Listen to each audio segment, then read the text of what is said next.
And away we go. Welcome, folks. This is Scotty Roberts, and you are watching the Intrepid radio program live over on our YouTube channel. That's youtube.com/ Mr. Scotty Roberts. And one of these days, you'll be able to catch this live again over at Odyssey Radio. That's ODYSY1.com. Go on over, take a look at all the goodness that's Odyssey Radio. And if you want to join this channel, hit the little join button below, and you'll see three different ways, three different levels of membership where you can join. And you know what? It ain't that much money.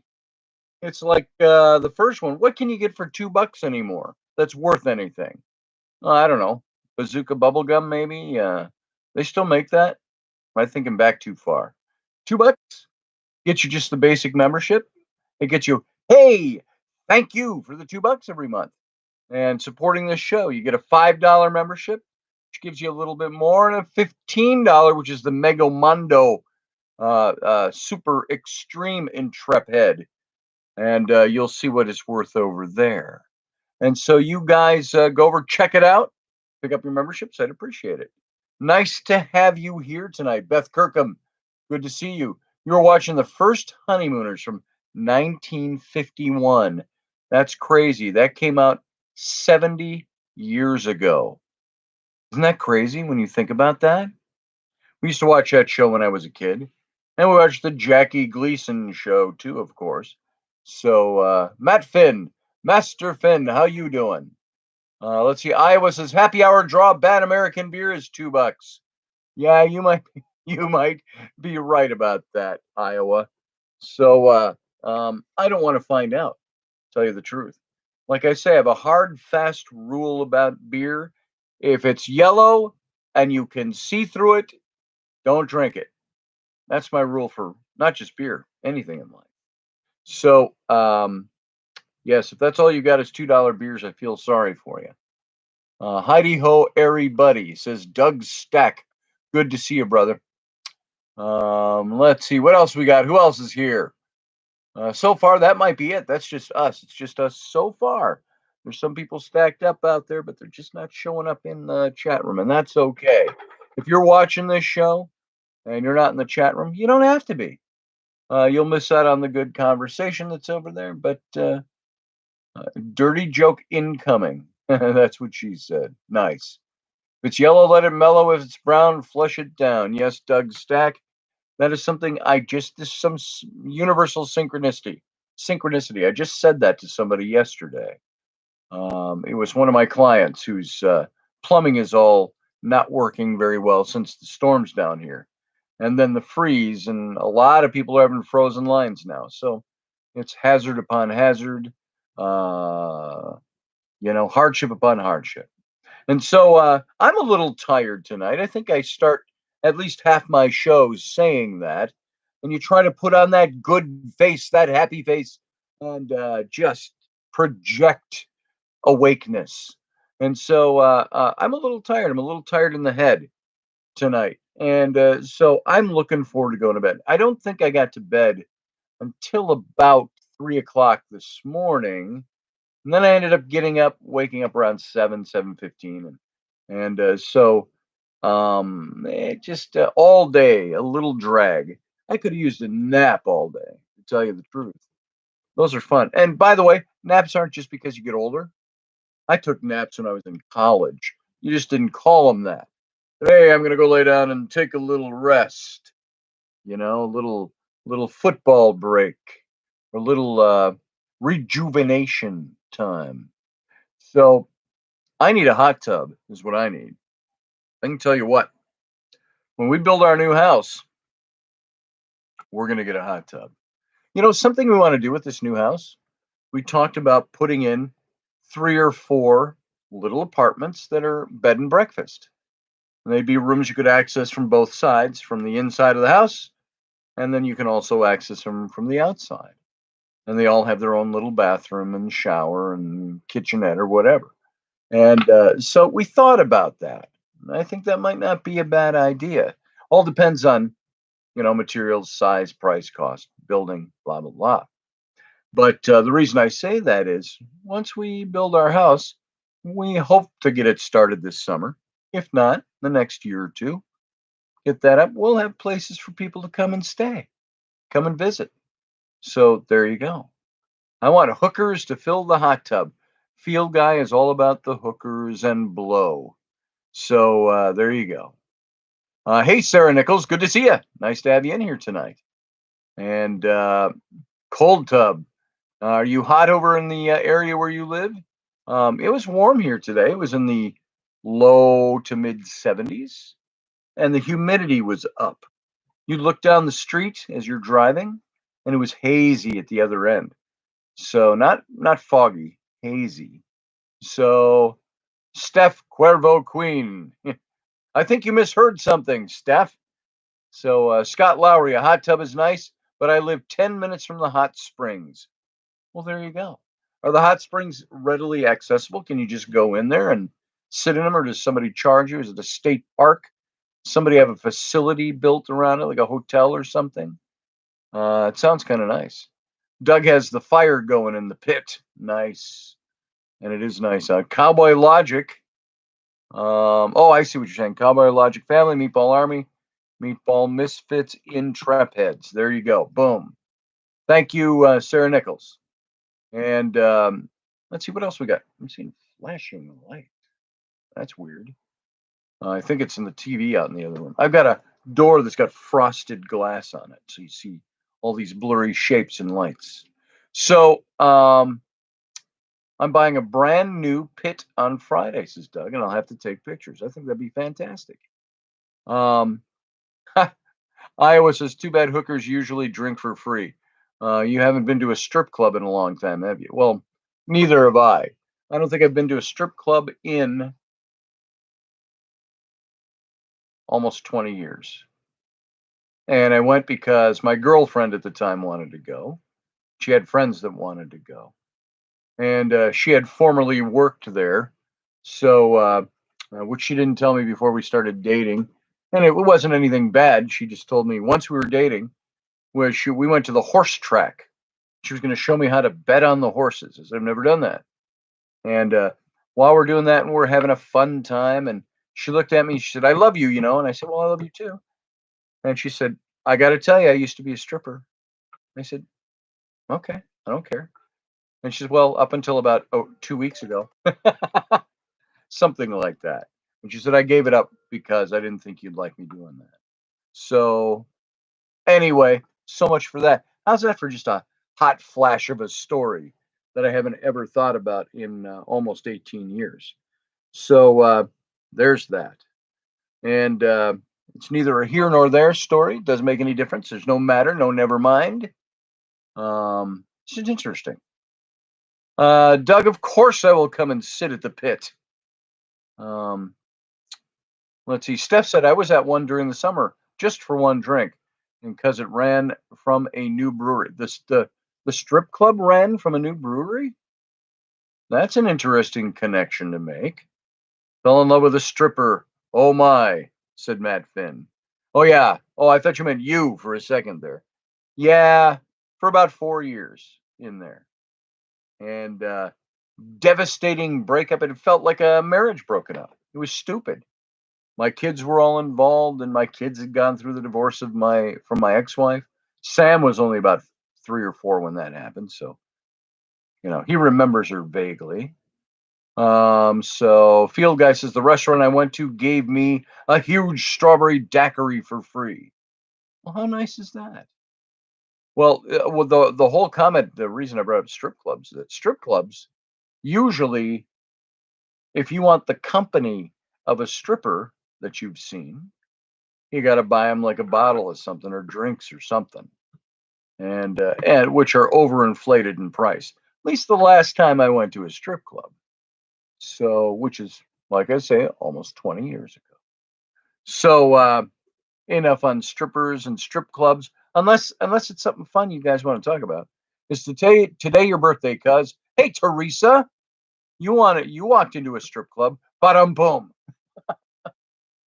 So Teresa, a rabbi and a Buddhist monk walked into a strip club. So what happened next?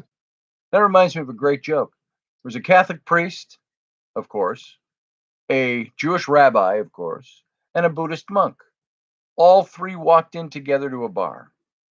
Bartender took his bar cloth and threw it on the counter, and he says, "What do you think this is? A joke?" I make myself laugh from my stupid humor. So I learned that years ago. Hey, Teresa, again, good to have you here. Field day is today your birthday. It's your birthday, or is it? Or your, I missed something. Okay. I ran like hell, said Teresa. What'd you walk in there by accident? And um, sorry, cuz, says Matt Finn. I don't think I wished you a happy one. Hope this year is your year. Your year. My son just walked over and showed me a meme from online.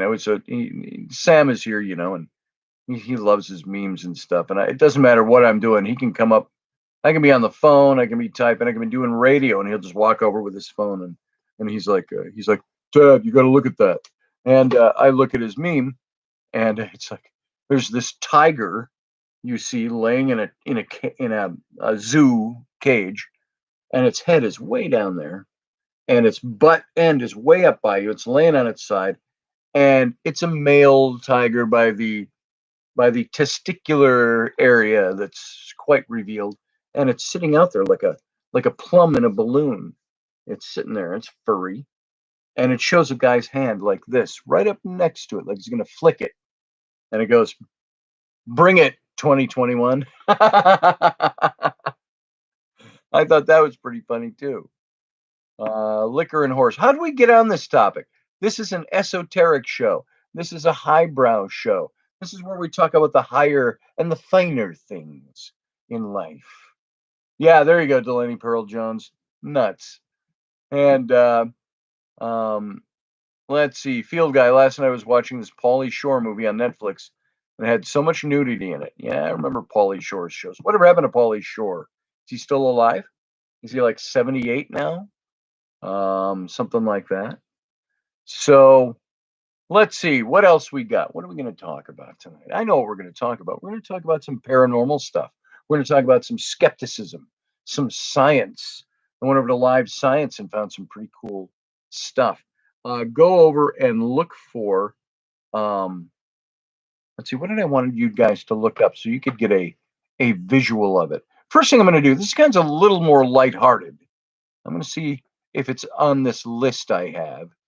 Maybe I'll run across and I'll know what it is, and I'll say, "Hey, go look this thing up." But I wanted to cover very quickly, go through this little list I've got. There are 13 famous people who believe in aliens. Now, this is from a scientific. This is probably blows people's mind over at Live Science, and but they got a list of 13 famous people. Some of them I have no idea who they are, so I'll mention them by name. If nobody knows who they are, we'll move on. So. Because it's kind of funny. Are we alone in the universe? That's a big question we all have. Are we alone in the universe? And before I even go into the article, let me ask you guys: do you think we're alone in the universe? Do you think that there is life out there? I know we've hit on this without it being formal topics. It's come up before, but in a formal way, let me ask you: do you believe that there is life out there? Do you believe that? And believe is probably the wrong word to use. Because belief is a faith thing. So maybe that's the question. Do you have faith? Does your faith in your belief in this tell you that there's life in other places? Doug, why are we alone? Why would you say that? In the vastness of the universe, in what they have learned to be, we're surrounded by billions and billions and billions of galaxies, which are loaded with billions, multiple times over, of stars that are like our sun and solar systems that are filled with more than likely trillions and trillions of planets that could sustain life like ours. So, with that probability that there's something going on out there, Why might you say, I don't believe that there's life on other planets or life out there in the universe? Are we There's one of two ways that really I think dictate that. One is I have a very religiously centered or faith centered belief that says I believe God made the vastness of the universe for one purpose, and he made this planet to carry out making his creation, his humans, his animals, his and a planet. That's one side to look at it. The other side is to say, well, like they said in the movie Contact, if there's nobody else out there, there's an awful big waste of space. So why would there why do you think there would only be life on this planet? Or is there life other places? Field guy says if people think we're alone, they're not right in the head. And field guy says right to his own comment. um, I got to see what Delaney's saying. I saw the a post here. You said I got hundreds of videos and pics showing ships, and I got a picture of an Elohim. That's interesting. How do you know it was an Elohim? Did it introduce that self that way, or you had a feeling for it?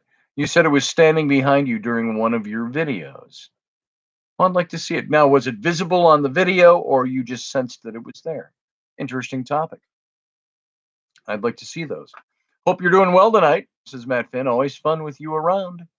I don't know who you're talking to, but I don't know if you mean me or everybody else. Or, oh, Steph's calling you Mr. Minxie. I got it. Sassy and Minxie. Okay, I've clicked into the program there. Got it, got it, got it. So we may be alone in this universe, but every universe has life. How many universes do you think there are, Doug? I'm just curious. Serious question. No life in our universe, but maybe in other universes. How do you know there's other universes? Not trying to put you on the spot. It's just I want to think that way. I want us to ask ourselves those questions. It's like when it came to Christianity a year ago, we were talking about all that stuff. I asked the question, why do you believe what you believe? Why do you say you believe? Do you believe the things you say or were taught you should believe? So now, with all this vast probability of there being life out there, the possibility, the potential for life, and when you back it up and you look at this Earth, and I've seen videos where they try to show us in perspective in the Milky Way, and it's all digitally created, of course, but you see the Earth, getting smaller and smaller as you fly away from it, and pretty soon it's this little dot, and then this little pin of light, and then you see the other stars starting to form around it, and they're all forming this galaxy, and pretty soon you're outside the galaxy and you see that we're completely lost in the vastness of space. I think shows like Star Trek, shows like Star Wars, science fiction shows we watch, The Expanse, things like that, although that was our star system, our own unit, solar system.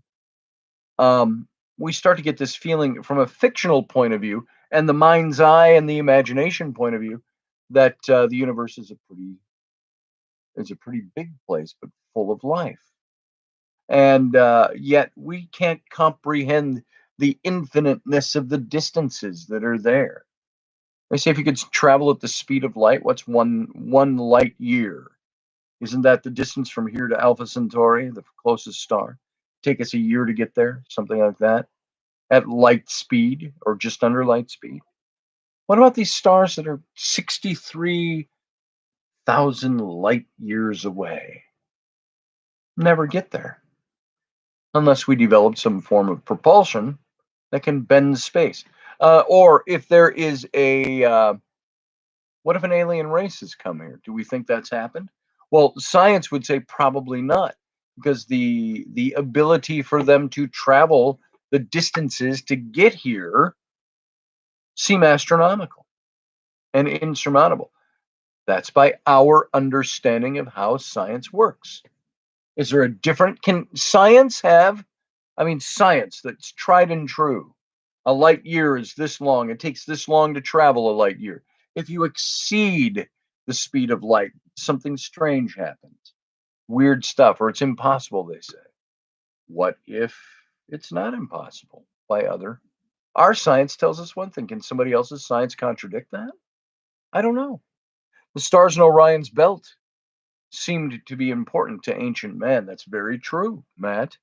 You see so many different layouts of ancient structures and monolithic structures and monuments that seem to coincide with the stars in Orion's belt. Now, is that because it was such a prominent um, constellation? Or is that because there's something like Captain Kirk said in that original episode of Star Trek from the original series with Edith Keeler, played by the very young Joan Collins, and where they go back in the past with the Guardian of Forever, and he falls in love with this woman in the 1920s, and he points to a star. He points to, he says, "You see that? I think it's the second star in Orion's belt." He says, "Around that circles a star, and there's a planet there where this poet who grew up there wrote this poem." He said this, or he said a line from the poem, and she said, "Where did that come from?" He says, "It's a poet that's going to be born."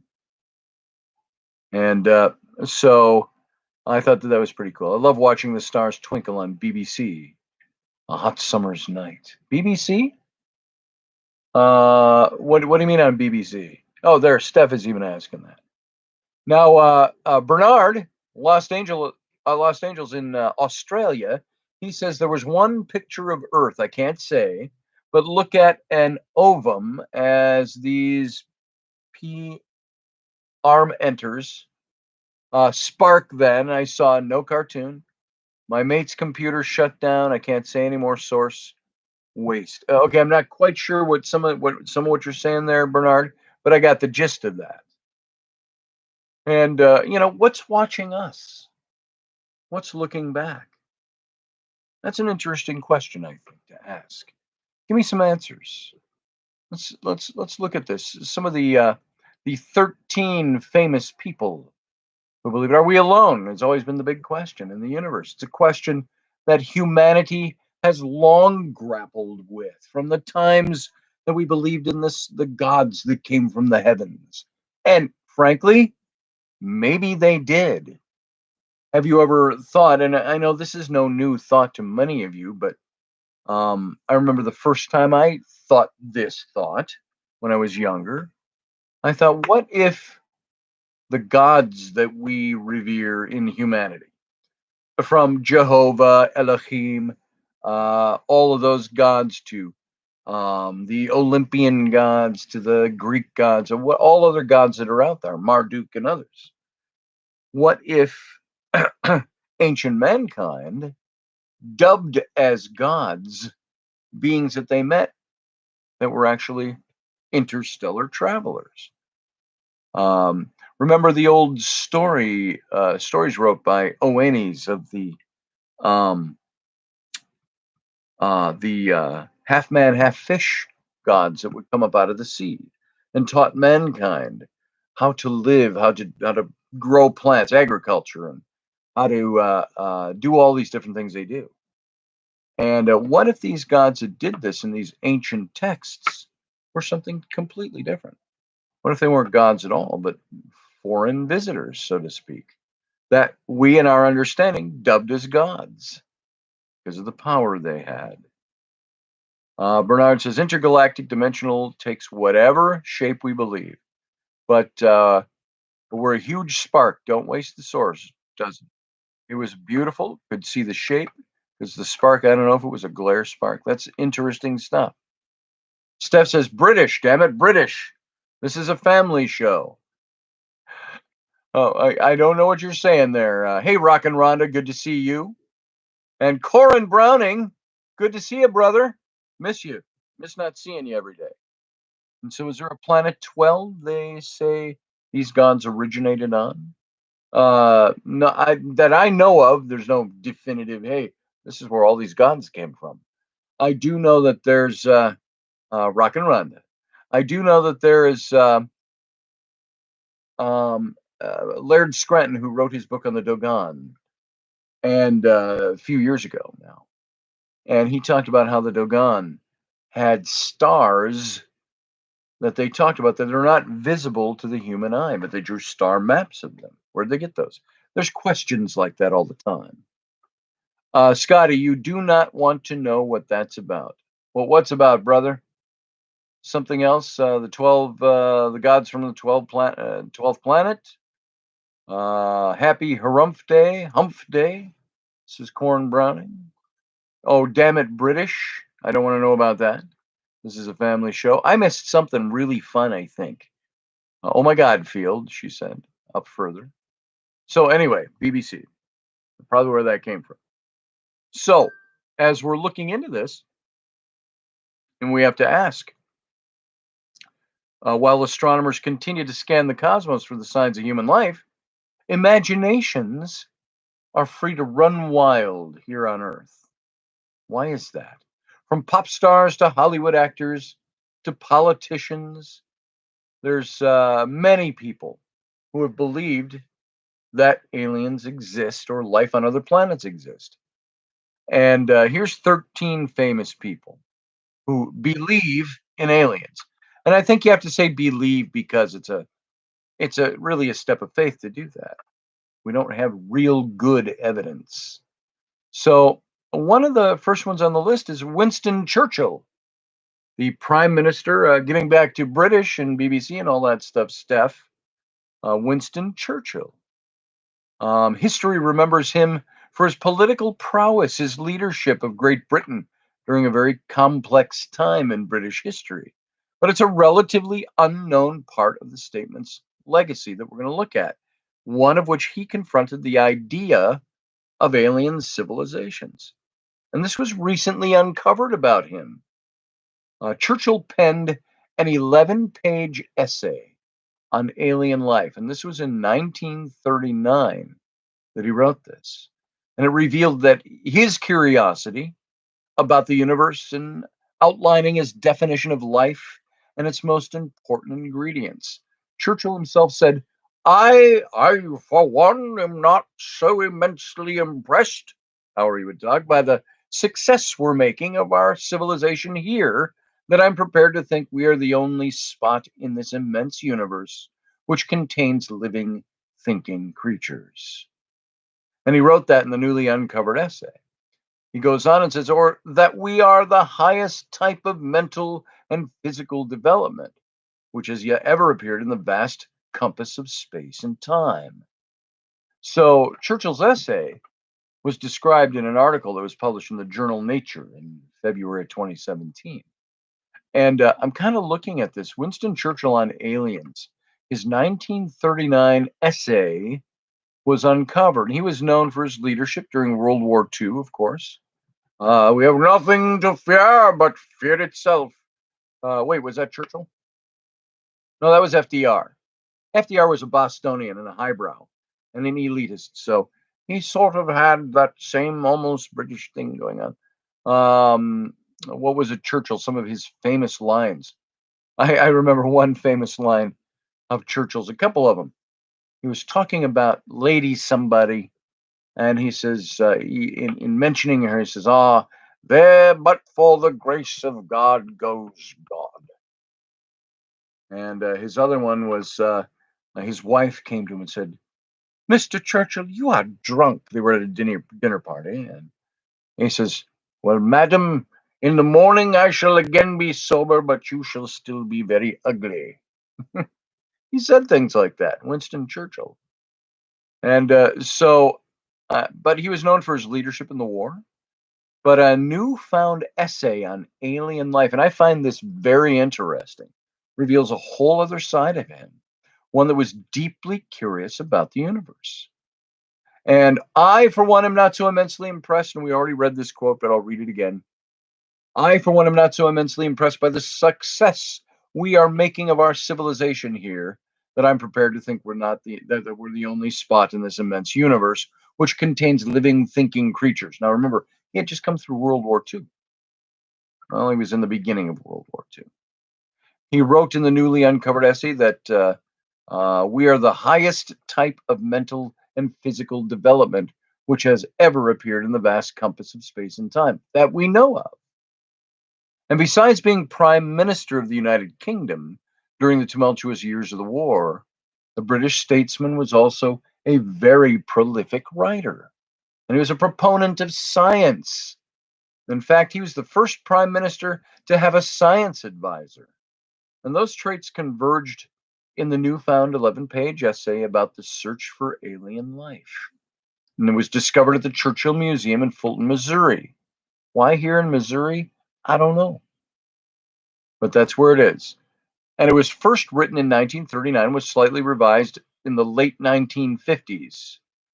And the museum's director, Timothy Riley, showed the document to astrophysicist Mario Livio, who described the work and Churchill's approach to science in an article published nowadays, recent times, in the journal Nature. And Churchill's essay was titled, "We Are Alone in the Universe?" with a question mark. So there's that raging question we asked at the beginning. Are we alone in the universe? And so it goes on. And I was amazed to see the title of this article, first of all. Livio, who's the head of the Institute of Science Division, Space Telescope Science Institute. And he told space.com. And then I read it and I was even more astonished because I saw this great politician is musing about a real scientific topic, an intriguing scientific topic. And he was reasoning about this in the same way that a scientist today would go about it. And Churchill wasn't a scientist. And when the politician composed the essay, Europe was on the brink of entering World War II. And yet at that time, he finds the time to contemplate such issues and think about things so clearly, Livio had said about him. Now, evaluating the likelihood of life is what's at the core of this. And in the essay, Churchill first set out to define life, characterizing the most important quality as the ability to reproduce. Hey, you get that, folks? Most important quality of life could be our ability to reproduce. Cecitime is that thing we call the ability to reproduce. And Churchill likely chose to consider comparatively highly organized life, which Livio said is probably multicellular life. Churchill likely did this to avoid ambiguity for things like viruses, which are able to replicate but exhibit other characteristics that aren't terribly lifelike. And Churchill then discussed where to look for life in places with liquid water, he said, or where liquid water can persist, which is what scientists now call the habitable zone around stars. Where around a star, what distance from a star can a planet be to be in that habitable zone? Star Trek, they called it Class M planets, which would sustain life like we would know it. And then he says, okay, once we've defined life, what are the necessary ingredients for life to exist? And Churchill identifies liquid water as one such ingredient. And that's exactly what we do today. Our searches for life in the universe now really revolve primarily around whether or not we think liquid water, can be found.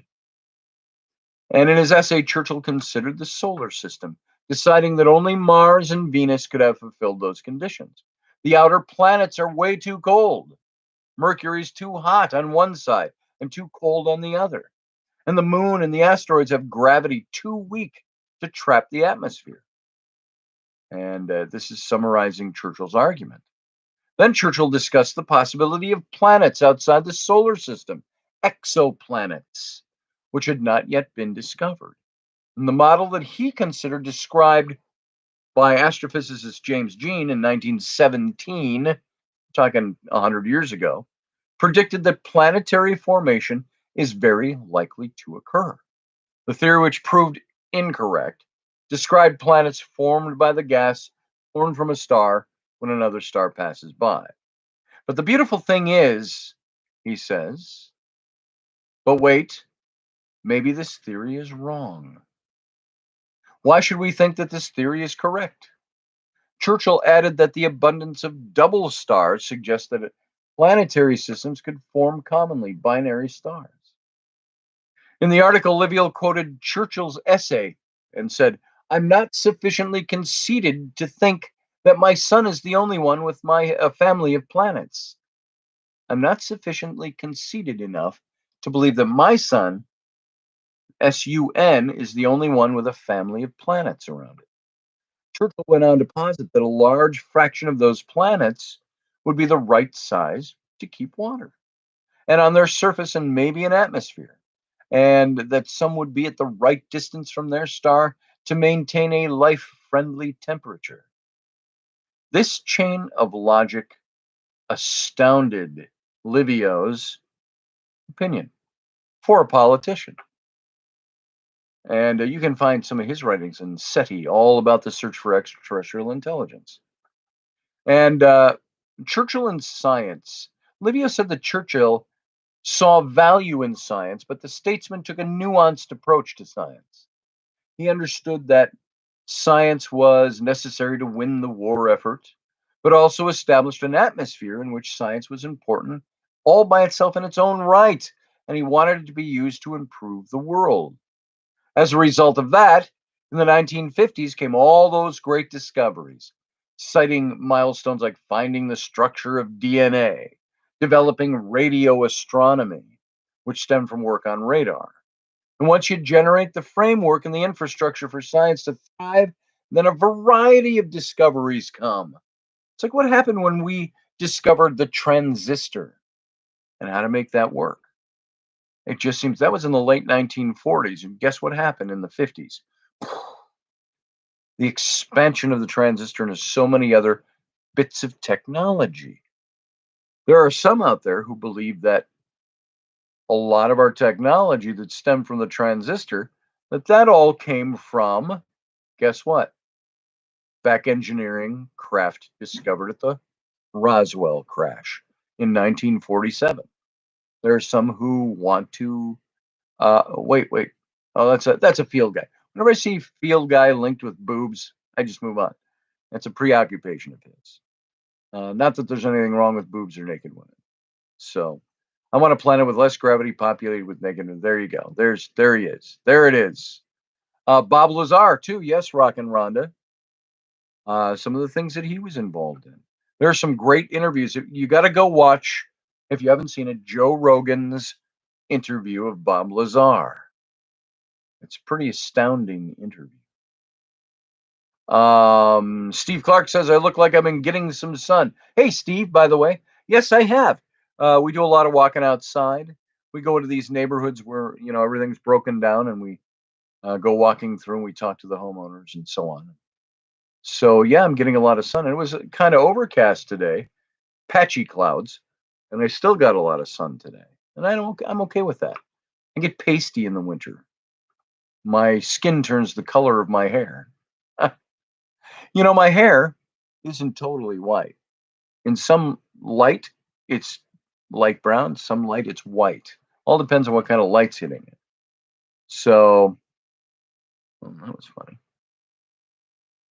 So anyway, moving on. Yeah, as well as Dr. Greer. Yes, Rock and Rhonda. Exactly. And so Churchill's thing goes on here. Later in life, it says that emphasize that science should work to advance humanity. He believed that. He believed that there were a variety of discoveries to come that we haven't found yet. Later in life, Churchill also understood that one can't do the science in what he would call a moral vacuum. You need to embed all the scientific research and discoveries also in the context of human values and an understanding of the human condition. Science in a vacuum has no moral compass. So he said, and maybe people will say, well, you don't need one. Science is science. It's amoral. It's outside of the box of morality. But Churchill insisted that the research needed to be in the context of human value and an understanding of the human condition. Science has serious problems to address, particularly regarding food resources, climate change, I have a problem with climate change, but it's out there. I have a problem with the way it's politicized. Okay, we'll leave it at that. Disease. The approach to science is necessary. Churchill's approach to science is necessary. And all of those concerns require serious scientific input. So there must be a mechanism or mechanisms, plural, in place to get that scientific input. And the correct scientific input, which means science advisors at high levels and involvement of scientists in a variety of decisions concerning some of those challenges. And it certainly doesn't help to shun science. Some of these problems can turn into disasters if nothing is done. So, as for the likelihood of life on other planets over the past 20 years, scientists have discovered thousands, literally, folks, thousands of planets that are orbiting other stars very far away and have made large strides in determining these worlds, characteristics, remote characteristics, remotely studying it. Like they're studying it in a telescope, digital photography. But researchers have yet to discover definitive signs of life elsewhere in the universe, or to visit other planets in person to hunt for life. However, Churchill didn't want to put bounds on what advancing science or technology might bring. And when he discussed the possibilities of traveling to other planets and things like that, well, maybe this isn't possible today, but it is rash to set limits to the progress of science. Things are not possible today. Things that we might not be able to achieve today, you shouldn't think that they will never be possible in the future. And so go look up some stuff on Churchill and his writing and his essay. I'd like to read that whole 11-page essay. So that's Churchill. Look at that. It is now 9:42, and we've gotten through one personal, and that wasn't even going to be the main topic for tonight. I wanted to get into here's the topic I really wanted to sink my teeth into tonight. Does yourself have a soul? Ask you that question. I'd like to see what you have to say. Teresa and others there, I'd be curious to see what you have to say about that. Staff, Matt, others of you, does yourself, I'm talking about the conscious self, not your body necessarily, but does yourself have a soul? I doubt we'll get to that tonight unless I breeze through. Okay, let's go to the famous people again. Khloe Kardashian, I don't care. Moving on. Hillary Clinton, I could care even less. Moving on. Zayn Malik, I've heard the name. I don't really know who he is, so I don't care. Gigi Hadid, not really too certain who she is, so I don't care. There's Ariana Grande. I only care about her because my daughters love Ariana Grande. And she's described herself as obsessed with aliens. And in a 2013 interview with Complex magazine, the pop powerhouse said, we'd be so stupid to believe we're the only people here. Ah. Ariana Grande. The way I see her, there's a TV series, kids series that they watch with her from 10, 11 years ago. So Grande's music video for the song Break Free, which I couldn't tell you if I've ever heard, maybe in the background somewhere, featured her battling aliens, dancing on a spaceship. But Grande told Complex she's never seen a real extraterrestrial, though she said she did have a ghost and demon experience once at a haunted castle in Kansas City. Steve, what haunted castle is in Kansas City? I have no idea. Okay, moving on. Ridley Scott. You'd have to think he believes there's alien life. He's the guy responsible for the original movie Alien, then Aliens 3, 4, 5, and 6, or whatever they are. And there's a host of other movies. So he's a film director. He's no stranger to the concept of the alien invasion and hostile encounters with extraterrestrials. Did you know his movie Alien came out in 1979? 42 years ago. 42 years ago. No, I'm wrong. What would that be? If we're in 21, that's 40 years from 81. Yeah, 42 years ago. Duh. So that's 79.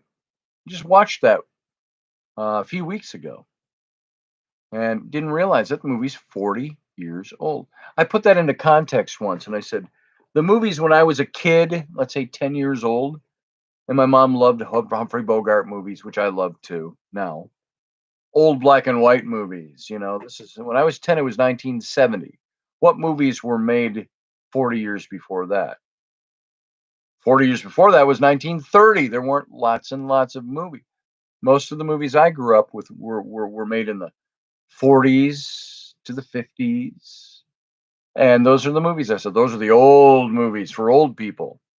But in 1945, when I was 10 in 1970, it's 25 years. Am I right? We're even 50 to 70. Yeah, it's only 25. 25 years ago. I just put up a post on my Facebook yesterday talking about how Lord of the Rings, Fellowship of the Rings, is 20 years old this year. Did you know that, folks? That movie is 20 years old this year. Do you know what movie is 40 years old this year? Raiders of the Lost Ark. Bunch of other movies. Some of those big cool movies that we grew up with in the 70s and the 80s. So anyway, putting that into context. So so this is his 1979 movie Alien is where that came from, Ridley Scott. And he explored the scary concept of an aggressive extraterrestrial that targets the crew of a spaceship. And the film spawned a franchise with 3 sequels, 2 prequels, including Alien Covenant, which came out in 2017. I've heard he's going to do another in that series. So while promoting the new film, Alien Covenant, Scott warned that hundreds of alien species are out there. And he cautioned that humans likely won't fare well if these cosmic interlopers ever decide to pay a visit to Earth. And there's a lot of scientists that think first contact with us probably isn't going to be pleasant. I don't know. So if you're stupid enough to challenge them, you're going to be taken out in 3 seconds. Ridley Scott said. Then you got Jillian Anderson, very famous Jillian Anderson. We all know who she is. She was Scully from the X-Files to David Duchovny's Fox Mulder. And remember, she always played the skeptic in the series. But it was actually the flip way around, she said, in real life. David Duchovny's kind of the skeptic. She was the true believer. And she's best known for playing Dana Scully and in the X-Files. But while Anderson spent 9 seasons investigating paranormal phenomena on the small screen, does she believe in aliens in real life? You bet she does. She said, I do, to the degree that the universe is obviously vast, and the thought that we are the only planet full of living beings makes absolutely no sense. Anderson said that in an interview with The Guardian in 2012. Now, that doesn't necessarily mean that there are aliens, but there could be. If we're talking about an advancement of technology, that they be potentially further along than us is conceivable as their existence, so I wouldn't rule it out. So says Jillian Anderson. Katy Perry is another celebrity, if you will, famous person who believes. She said, I see everything through a spiritual lens, she told GQ. I believe in a lot of astrology. I believe in aliens. I look up into the stars and imagine how self-important are we to think that we are the only life form? And I'm going to ask you that question too. And I know we've asked that before, just kind of in rhetorical fashion. But what do you think would happen to the politics of this world, the different governments, the wars, the things going on, if we suddenly found out that we're the newcomer to a block that has already been here for a very long time? What if we found out We're part of a huge universe out there that's filled with living beings. What if we are part, we've mused about this before, part of an existing, and this would be where Audrey would probably be very good to have in on this discussion, a galactic empire. Is that far-fetched? If we believe that there could be life elsewhere, could there be a galactic empire? There are some people that say they have proofs of that. Now, proof of that is probably like the same thing about proving other things that we can't ever really seem to prove, but scientifically. So China would have evidence they've always known, said James. I'd like to ask why you say that, James. China would have evidence they've always known. You got a question mark on that, so I'm not quite sure exactly if you're answering somebody else or responding to somebody else. She believed in facts, and Mulder believed in what could or might be. James said earlier, and that's true. She eventually was no longer a skeptic on that show. She started off as the scientific skeptic, and Fox Mulder being the absolute true believer. Who got banned in Louisiana? Just saw that pass by. Field guy says, "Oh, Katy Perry is a Satanist," says Doug Stack. I never knew that. She's hot, I can say that. She does some interesting videos, but I don't know much about Katy Perry. I could not, for the life of me, if my life depended on it, identify a Katy Perry song if it was played in a lineup. You think I could? What's one of her most well-known songs?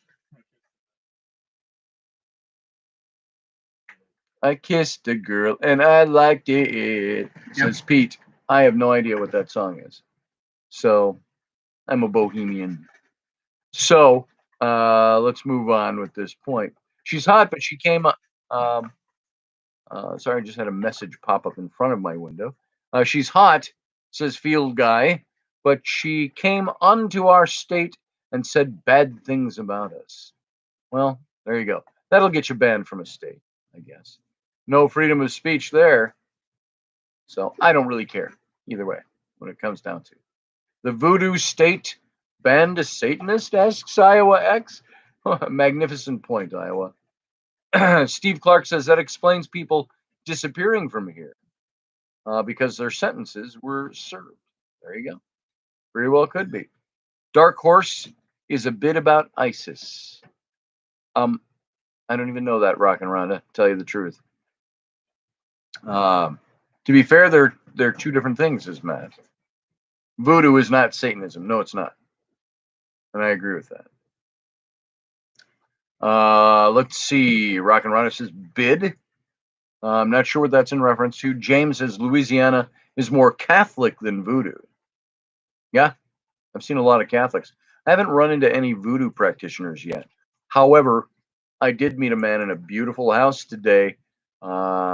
At his door, came to the door, who had like buttocks long dreadlocks and looked like he could have been a voodoo high priest. But what the hell do I know? So we humans are very arrogant, says Doug. How do we know that scientists? How do we know that scientists everything? Scientists know everything. Scientists understand what our universe physics explain, but not other universes. I've always said, Doug, that science there are veils that science cannot pierce, and all sciences can explain. Science can explain what we know. So what we know by our sciences today are things that we've been able to discover. Like I said toward the beginning of this, what about the sciences we haven't discovered yet? You know, when we say science says you can only travel so fast, the speed of light. And once you exceed that, terrible things happen. And so much science fiction has been written about that because we don't know what would happen exactly. But what happened if you what happens if you could travel 10 times the speed of light? Can anybody do that? We don't really know. Is that just an undiscovered science? Science says it's impossible. Well, our science says it's impossible. Is there a science that science has a limited understanding, says James. You're absolutely right, brother. Limited understanding. Oh, Dark Horse is a song. I thought it was Rock and Rod. I thought you might be referring to that, but I wasn't sure. Scott Allen says voodoo is some real shit. There's the theological statement of the night, Scott. And you're right, it is. I don't want to mess with that. Did you ever see the Serpent in the Rainbow? It came out like sometime in the mid 1980s. That movie freaked the ever living bejeebies out of me. I don't know if it would have the same effect on me today, but it freaked me out because it dealt with things that are real things, not just totally mystical, science fictiony. Helps if you believe, said Corin. I agree. Bounded science. Yeah, I think science can only take us so far. Rocky, did you see Rocky in here? Matt Finn said, "Yo, Rocco, Rocky, are you?" Oh, there he is, Rocky Stucci Media. Rocky Stucci, how you doing? Yo, hey everyone, shut up. Rocky's in the room. Remember those days? That's way back. So anyway, going on with this, Nick Jonas. I don't know enough about him. I don't really care what Nick Jonas thinks. We'll move on from him. Well, look at that. No, that wasn't 13. That was only about half of them. Let's see. William Shatner, believe it or not, believes that there is alien life out there. Now, is that far fetched to say William Shatner would believe that? Well, apparently he does. Yeah, Rocky, cannoli does get some sun, just like you got some sun. You're down here kind of lateral from me over in Texas, about 5 hours to my west. And I'm over here in Louisiana. So where it was about 74 degrees today, something like that, and a little hazy, but I still got sun today. And yeah, loving the sun. What's that? Made do? We made do. Oh yeah, yeah, we made do with 74, says Pete. So Rocky, it's good to see you in here. So glad to have you. So William Shatner is the most recognizable face of science fiction on television. Star Trek. Actor William Shatner is probably used to fielding all kinds of questions about his extraterrestrial beliefs. You know, I saw William Shatner one time at a convention, and it was like in 19, oh God, I gotta say 1990, something like that, or 1998, something like that, 89. Boom, I knew I would hit on it. And it was in Minneapolis, and we were way in the back row. And my wife at the time, Annette, she was up on my shoulders, waving her arms at him. And he was up there, and so he waved back to her. I go, William Shatner waved at you. And so I was very excited about that. But I actually asked the question because everybody was just like you see in the parodies and things like that. Most people were like, really, it was like, hey, in episode 62, where you shot the Romulan. Did you have any feelings about that? And they ask questions like that. There are dumb questions, but I asked him a question about his new series, which was, remember at the time, Emergency 911. That was Shatner's brand new series he was launching on television, and it was a 911 reality show type of a series. And so he saw my hand when my wife was waving. He goes, "Yes, you." And I said, "So tell us about your new series that you're in. It's one that you helped develop." And he goes, "Yes, thank you." And it was almost like he was excited that somebody was actually going to ask him a question about something other than Star Trek.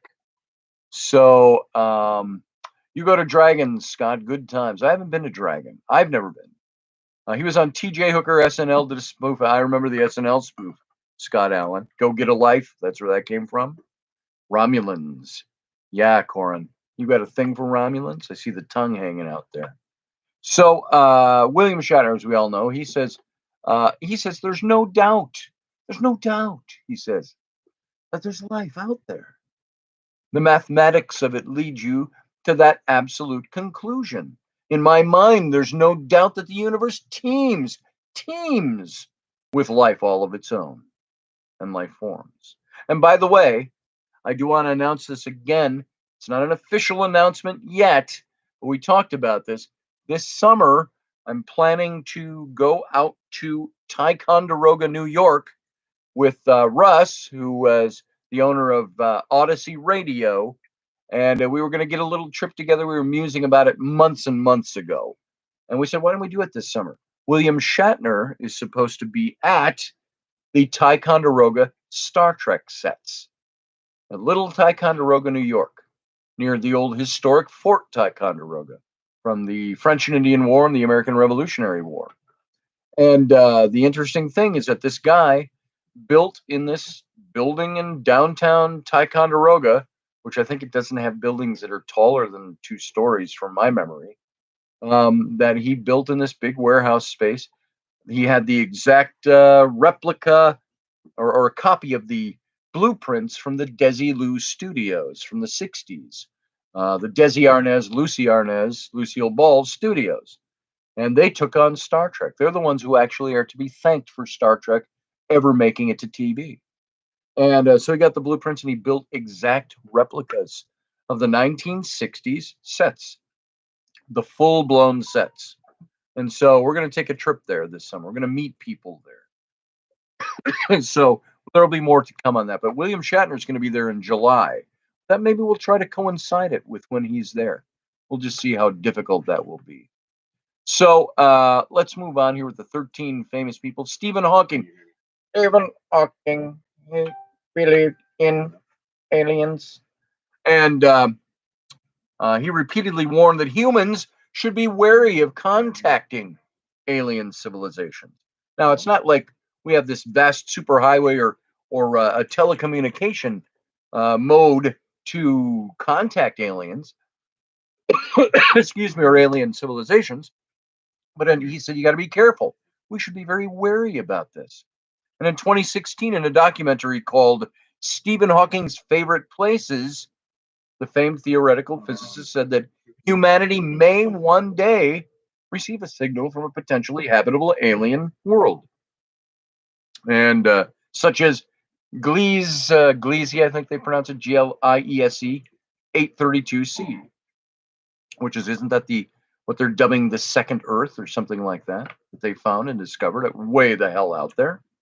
But we should be wary of answering back, Hawking said in the 26-minute documentary that he was in. Meeting an advanced civilization would be like Native Americans encountering Columbus. That didn't turn out so well, he said. Or the conquistadors.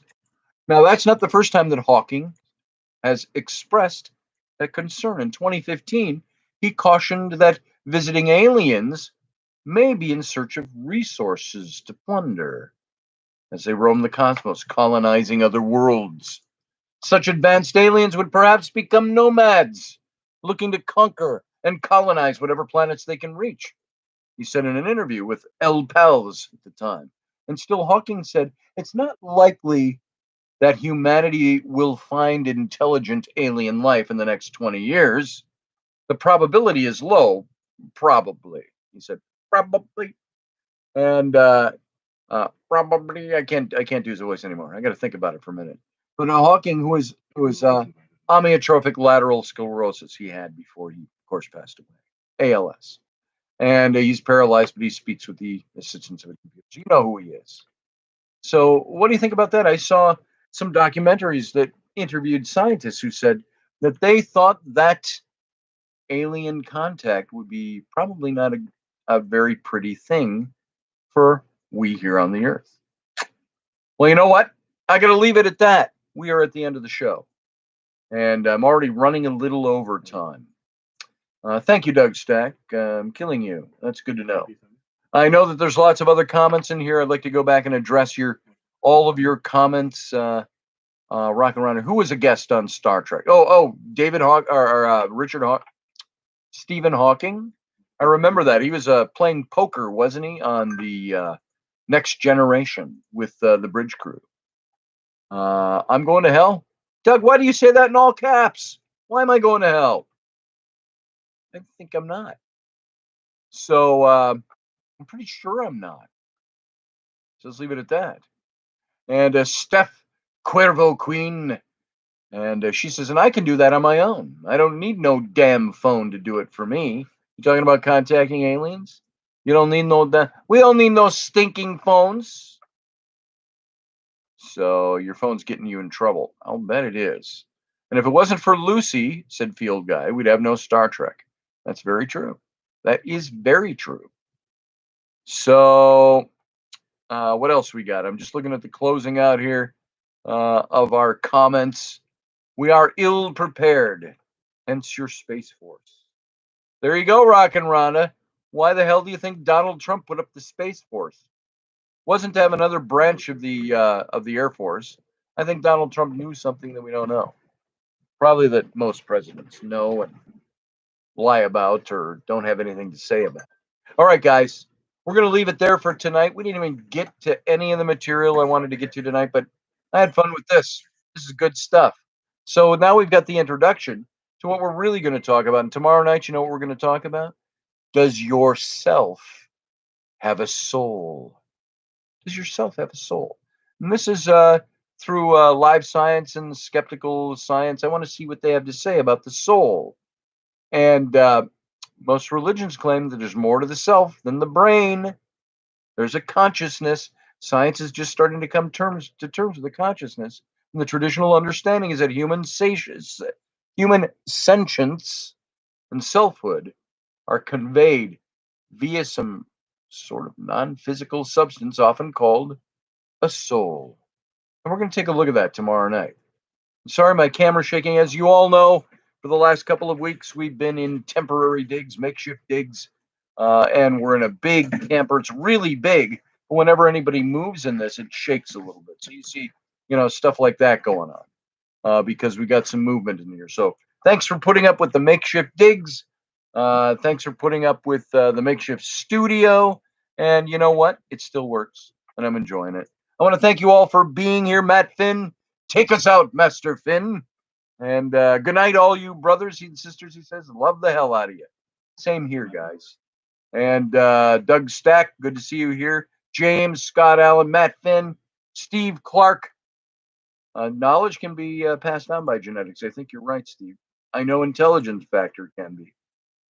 So Teresa, love you too. And Michelle Canham Free, good to see you. Doug Stack, I already said goodbye to, so I'm going to say goodbye to you again. So everybody, thanks for being here. Thanks for watching the show. And remember, as always, how we like to end, you guys live long and prosper. See you later.